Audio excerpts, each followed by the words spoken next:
This grizzly bear is waiting.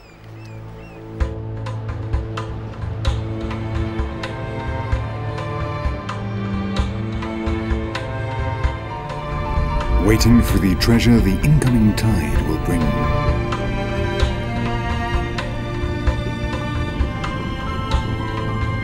Millions of salmon of several different species are now returning to these Alaskan coasts to reproduce in the same rivers in which they were born.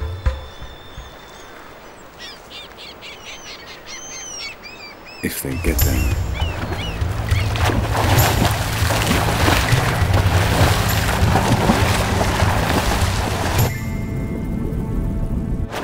They are the largest brown bears in the world for a simple reason. They obtain extra rations of energy thanks to the annual presence of the salmon. The catch sets in motion a basic process in the life of all survivors on planet Earth. The process of obtaining the energy necessary for a living body to function.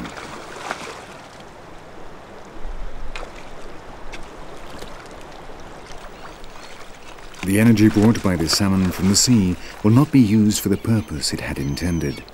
The meat no longer belongs to the fish. It has become part of the bear.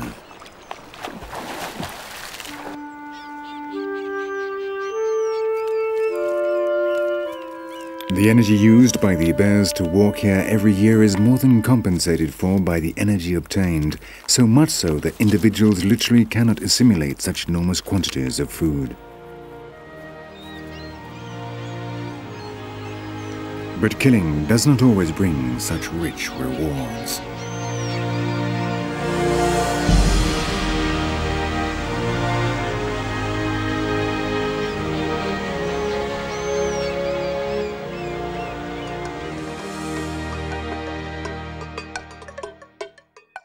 Man, like the animal he is, also forms part of the energy cycle. Man learned how to use the energy of fire, and around the fire his prehensile hands developed a privileged brain capable of inventing the claws of the bear he did not have. But speech was the real motor of change.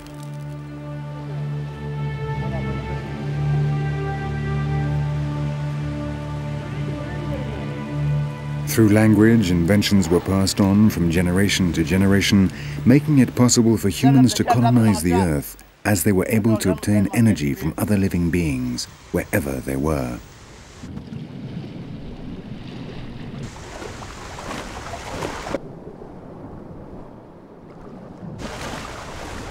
Just as these Australian Aborigines still do in the 21st century, human beings replaced biological evolution with cultural evolution, transforming the accumulation of traditions into the most successful of all adaptive mechanisms.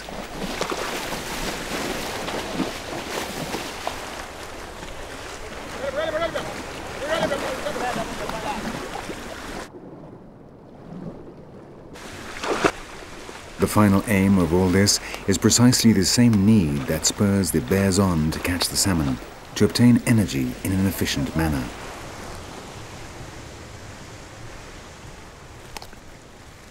The hunter, having first removed the poisonous sting, proceeds to kill the prey. And killing is inevitable in the transfer of energy from one being to another. But the success of mankind as a thinking predator began in relatively recent times. Long before us, other animals honed their hunting techniques, aided by natural selection, a slow but surprisingly efficient process.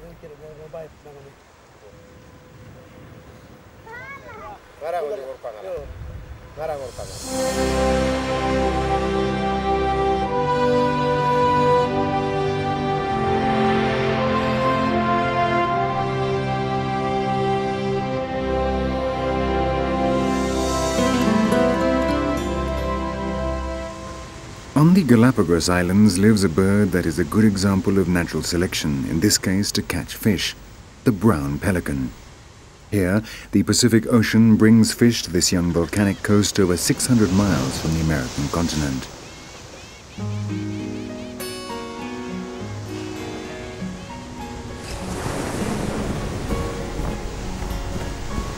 The method would appear to be simple.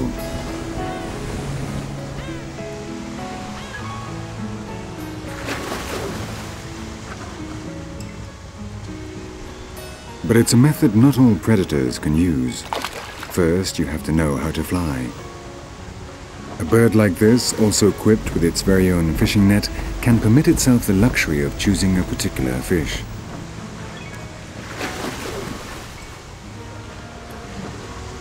Since the reptiles ruled over the earth, birds have without a doubt achieved the most spectacular anatomical adaptations when it comes to fishing, not only here in Galapagos, but throughout the planet.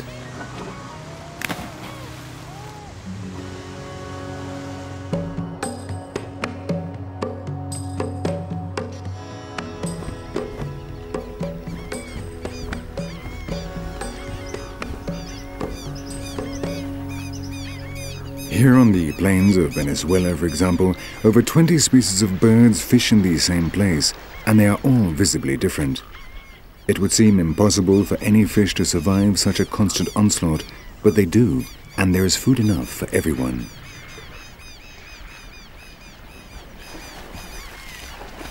The secret consists of using different methods. Some gather together and beat the water with their open beaks, using their sense of touch. Others work alone. They remain very still, waiting for a fish to move, and then harpoon it, if they're lucky. The final result is always the same, though there are some that use surprising techniques.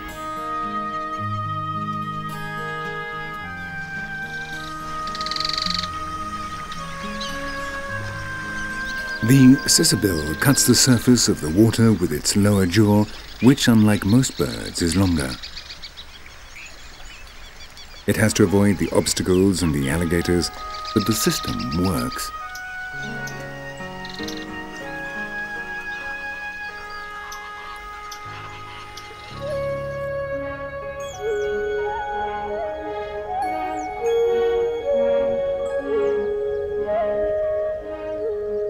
On the other side of the world, in the Celebes Islands, we find a good example of the inventiveness of man in compensating for his lack of wings and a beak.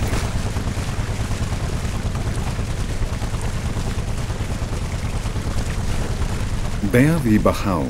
They are fishing with kites, an ancient method to which recently has been added the advantage of outboard motorboats, but essentially has remained unchanged for hundreds of years.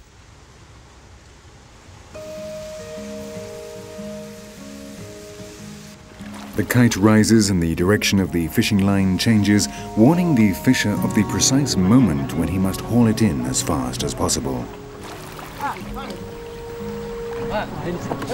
Now, with a last effort, a large needlefish comes out of the water for the last time.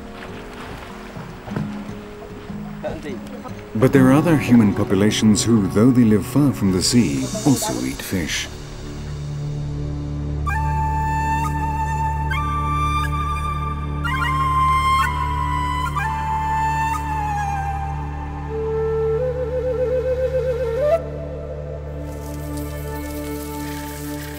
Here on the Guiana Massif in the south of Venezuela live ancient ethnic groups who have inhabited the Amazon forest for over 3,000 years. The Sanama, the Yacuanas, or the Maquiritare know that this particular liana contains a very special substance. They call them barbasco, and after cutting them, they carefully crush them to extract the sap.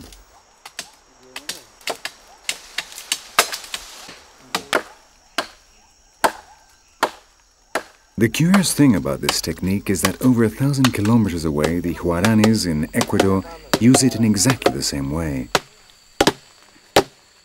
They are two completely different ethnic groups, but they have in common a profound knowledge of the jungle in which they live. Here, their diet lacks mineral salts, and so these two people, essentially hunters, are very glad of the occasional chance to eat fish.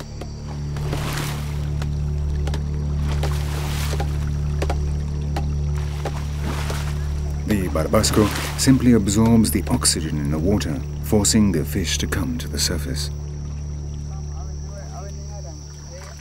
There are small pools left behind by the river, and normally there are not many fish, and those there are very small. But they are grateful for this occasional and very valuable variation in their normal diet, even if it provides relatively little energy.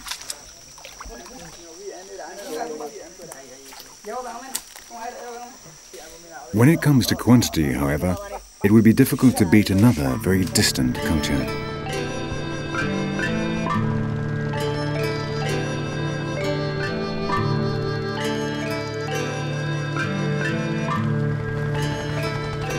In the Mekong Delta in Vietnam, this family is heading home to their house built on the river itself.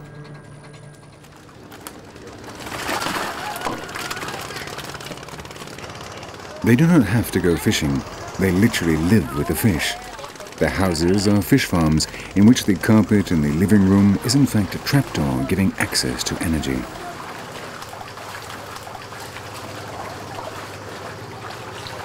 The entire family participates in looking after and feeding the fish imprisoned beneath their home. Human beings have become so efficient that they have managed to move, whether wisely or not, from subsistence ecology to the market economy. The excess energy can then be exchanged for other goods or for money. In any case, the ultimate aim of all processes has not changed in the slightest. It is a question of eating the body of another animal in such a way that the effort is worth it, that the final energy balance is positive.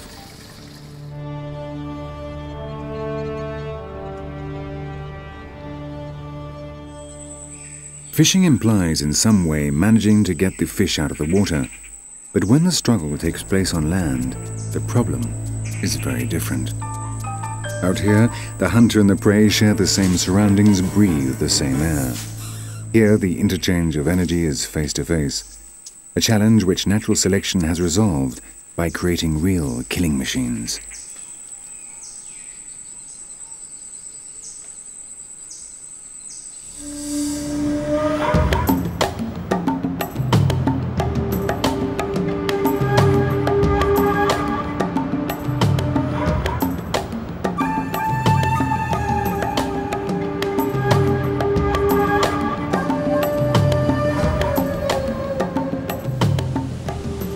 In the Amazon forest live some of the most famous assassins of all. This is a three-dimensional ecosystem. The thin outer branches are reasonably safe, but there is sun and wind, and the food is down below.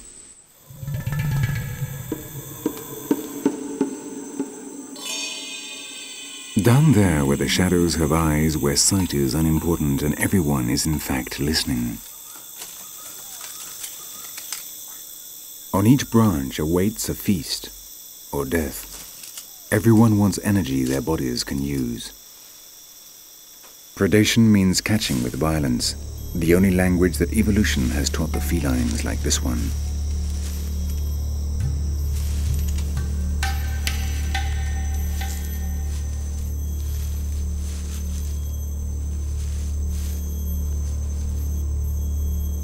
Of all the eyes on its body, only two can see. Remaining absolutely silent, it waits for something to make a mistake, a slight, subtle rustle which will betray the presence of potential prey. This iguana chose the wrong moment to wake from its sleep. The eyes of fear have found him, but he still hopes to remain unnoticed, camouflaged against the ground.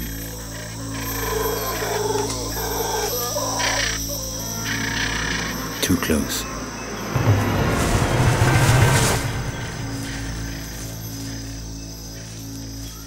This hunter is an ocelot, but it could be any of the dozens of species of highly specialized predators that live on Earth. Their numbers are insignificant compared to those of their prey, but nonetheless their role in evolution is vital because it is they who decide who will live and who will die.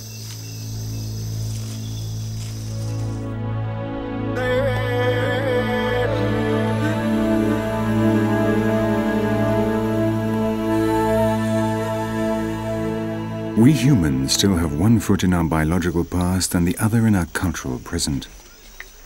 As man evolved as a hunter, he gained free hands to create tools. This led to an increasingly large brain, finally making possible the appearance of language. Then, like these Huranis in the jungles of Ecuador, we were capable not only of inventing darts and blowpipes, but also of coating them with poisons obtained from nature. Thanks to speech, hunters could tell each other where the prey was, could describe the landscapes, and what is more important, they could discuss the many different hunting possibilities.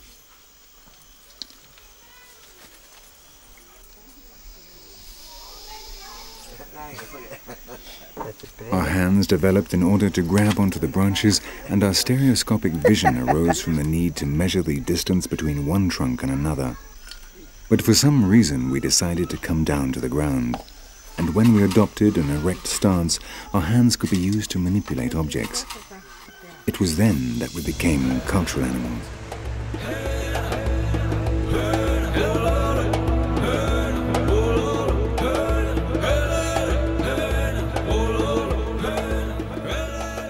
And that happened here, in Africa. These are Bushmen. They have been here in the Kalahari Desert for at least 6,000 years.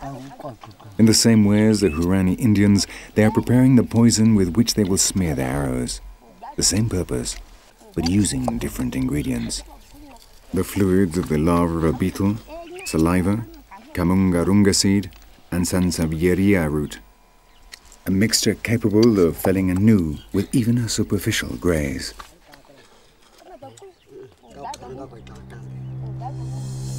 Throughout the world, Homo sapiens found a way to kill more and better, which made him the perfect predator.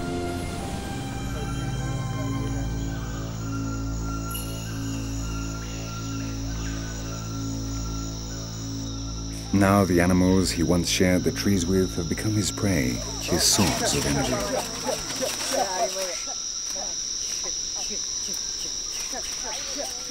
Man hunts in large groups in a coordinated manner with a vast knowledge of the behavior of other animals.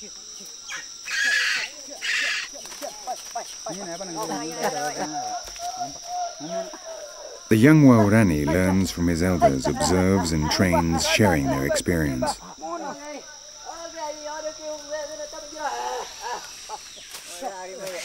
Not even the ocelot could catch a monkey high up in the trees, but the Huarani's blowpipes can launch the poison up into the very highest branches. And what is more, they are silent, so if one hunter fails, the master, the cultural predator, can still shoot.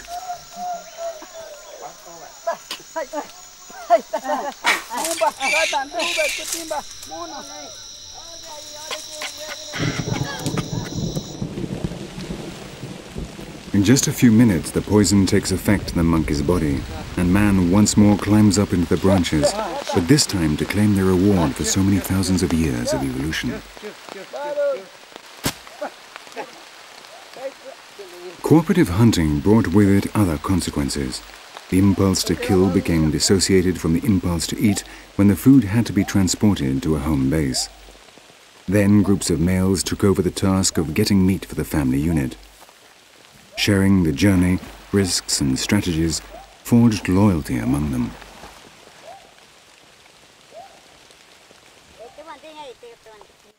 The Huauranes still believe that when they return home, the prey belonged to their wives.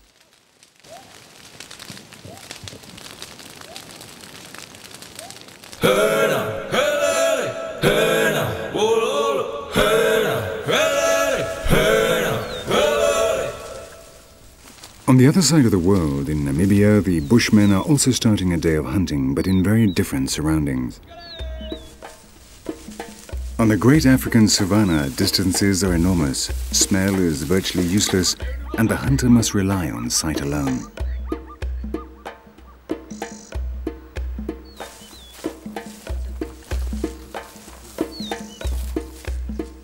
Sight, and of course experience and knowledge of the terrain.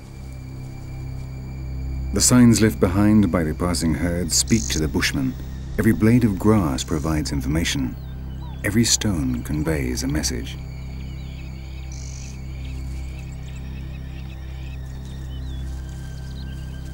4 hunters represent 4 families, and they need large prey in order to ensure the energy balance is positive.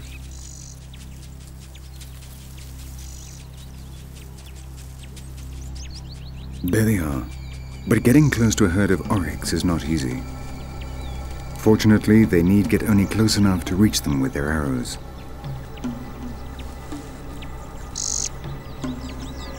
Again, the silence of the arrows is a major advantage. Though the first bowmen miss, the animals do not flee. There is merely a slight commotion. It's simply a matter of waiting until they calm down, then trying again. Now the herd is too nervous. It is time to release the last round of arrows and hope one of them will bring down an oryx. A wounded animal leaves unmistakable tracks while the powerful poison goes to work, killing it.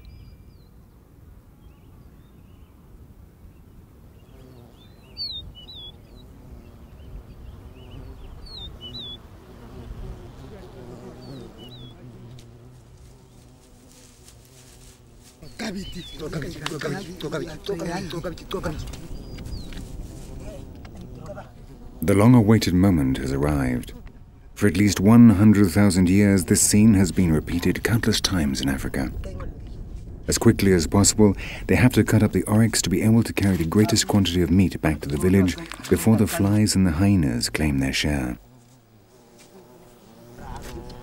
The great predator, the triumph of the brain over the claw and the hoof. Fresh meat, energy to enable the body to function. The essence of life and of death. But Man the Hunter went further still. He needed to find meaning beyond his stomach and advanced further than any other animal had ever gone. With the blood of his prey, the ancient human clans began to think of the possible existence of superior forces, and the religious predator was born, the quintessence of human curiosity.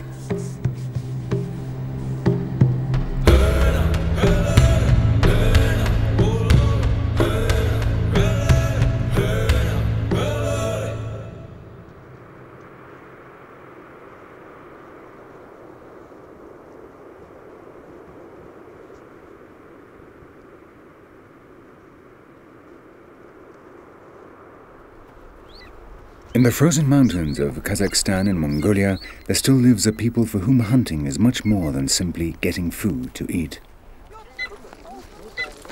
According to ancient legend, it was Genghis Khan himself who first held out his left fist to a bird of prey, thus beginning this people's tradition of training eagles. The fact is, the Kazakhs have achieved perfect symbiosis with both the horse and the golden eagle. These enormous golden eagles are all females, which are larger. They were caught in the mountain called Kan Tengri by young men using nets and trained with dedication to hunt wolves and foxes. For 10 years, the two hunters will live together. An old proverb says, "The eagle has his wings, the Kazakh his horse."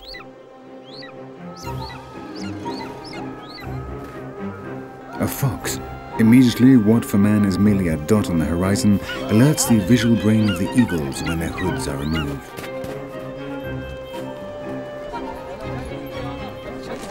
When they spot something moving, they instinctively launch into attack.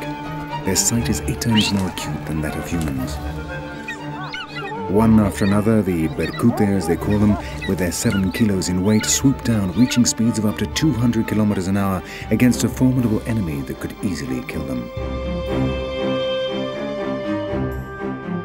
And the trainer flies off after his eagle. After 10 years together, the Kazakh will release his eagle, which will live for another 20 years in freedom in the mountains of Mongolia.